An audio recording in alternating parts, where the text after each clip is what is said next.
Hi, welcome to Juice Bar. Today we're gonna mix an Invisibile.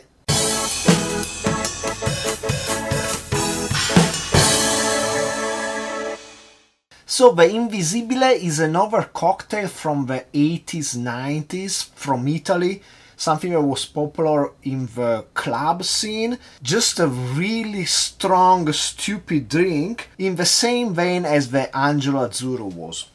Today I would like to re-examine what Invisibile is and what it meant to a generation of drunk people, and let's see if there is any meaning in saving this really dumb cocktail.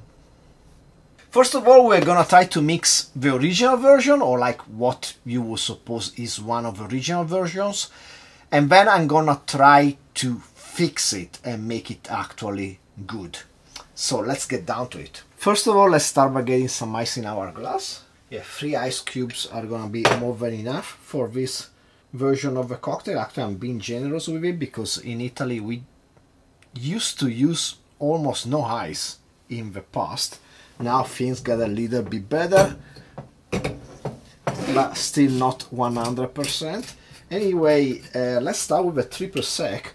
Normally you will use like a really cheap triple sec, the cheapest stuff you can find. I'm using this Luxardo, which is actually pretty good. Luxardo Triplum. Tastes lots like oranges, but again. And let's do equal parts, 30 milliliter each of these spirits. We are gonna get a bomb out of this thing, but hey, that's the spirit of the cocktail. Let's go on with the Stolichnaya. Let's see if we have 30 milliliters left. Normally you would use something cheaper, even in this case. I'm using the Stoli and I'm finishing it. But normally you will use Smirnoff on a good day, or something even cheaper if you can find it.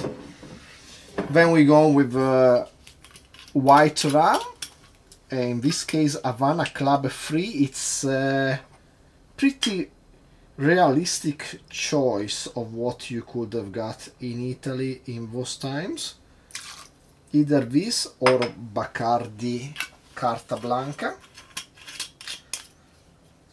And then we get to the gin part. I'm gonna use Tanqueray, which is the most standard, more reasonably priced gin I have here. In Italy, probably you will use a Gordon that tasted way worse than the Gordon that's available around the world. Anyway, 30 milliliter for this one too. And we are done. Let's give it a brief stir. And there you go, an Invisibile. Do I really want to drink this? I don't know if I want to drink this. Hold on a second! Ah,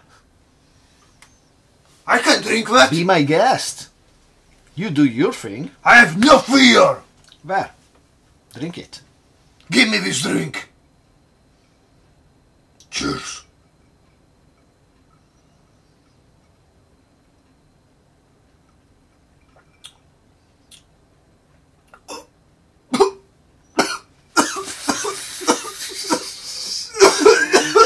Really never disappoints.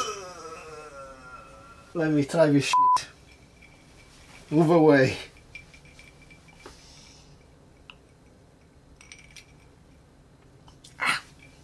Yeah, it's just alcohol. There's a sweetness from the Triplum. And then it's just alcohol.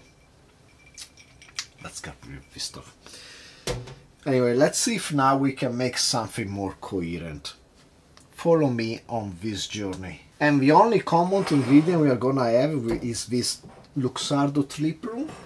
The rules of the game to develop an Invisibile was to have 4 clear spirits, all in the same amounts, nothing else added, just that. And I think I achieved that by focusing my attention on a specific location, which is Okinawa. By focusing on Okinawa, we can pair well the awamori, which is this spirits distilled from sake.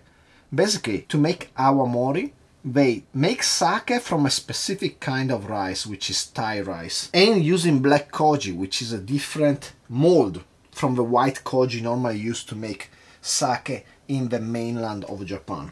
Then that spirit is distilled. This gin is actually made by adding spices and stuff to awamori, so it shares a common base of flavor. Then we add a really good Okinawan rum, which actually is not from Okinawa, but it's from Borodino Island, which are a bit more in the middle of nowhere.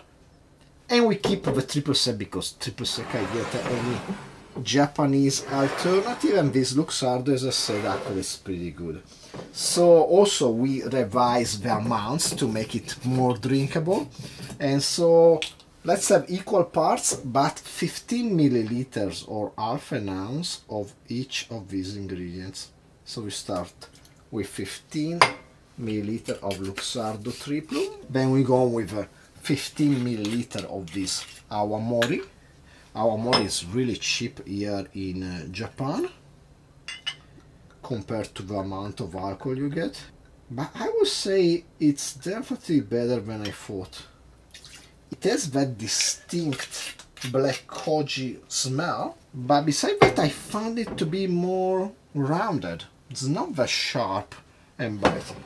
Then we go with this excellent Okinawa gin done by Masahiro.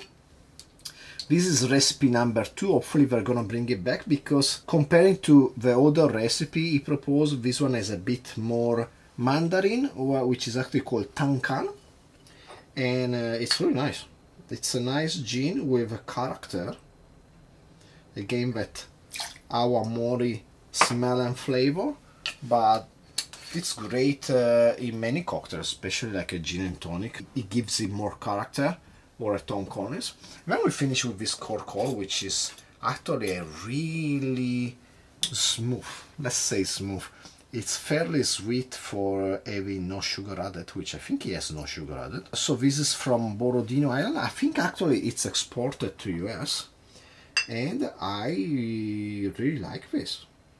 For being unaged, it's really not that burning or bitey, and it has some nice tropical flavor to it. Then we get some ice in our mixing glass, and we stir so that we make it into a nice, reasonably diluted cocktail, not that stuff we had before, just served on the rocks in an eyeball glass. And we are gonna serve it straight up in a small cocktail glass.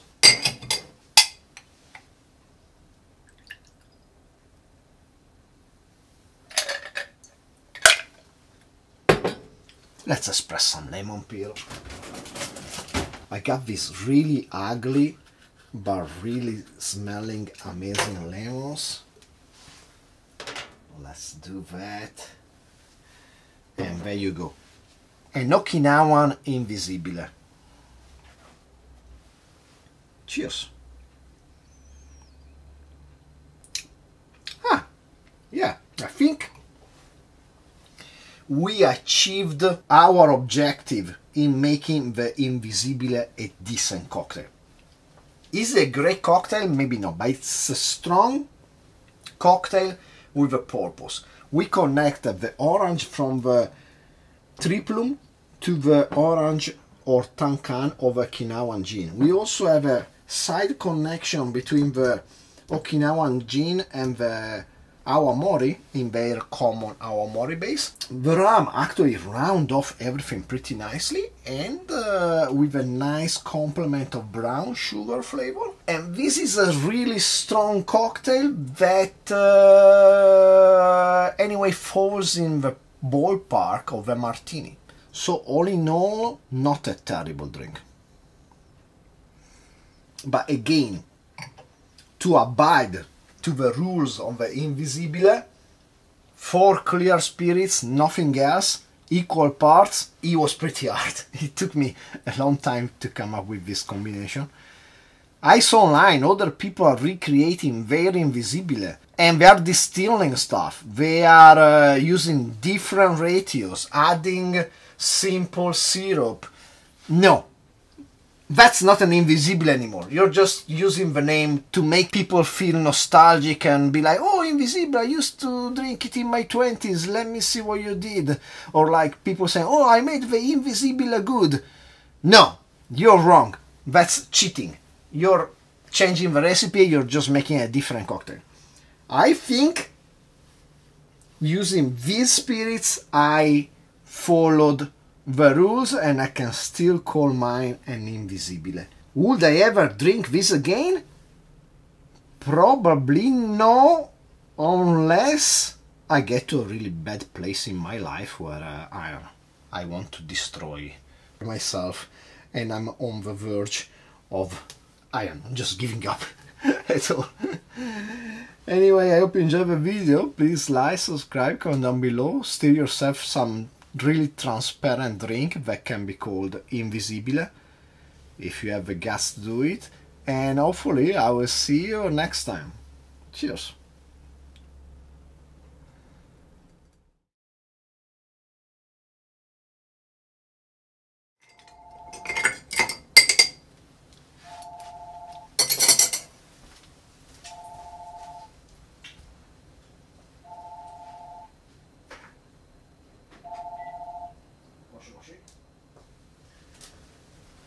Who calls on the land phone nowadays?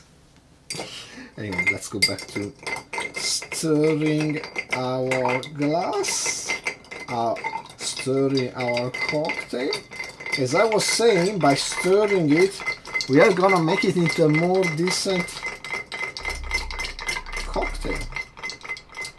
And we are gonna serve it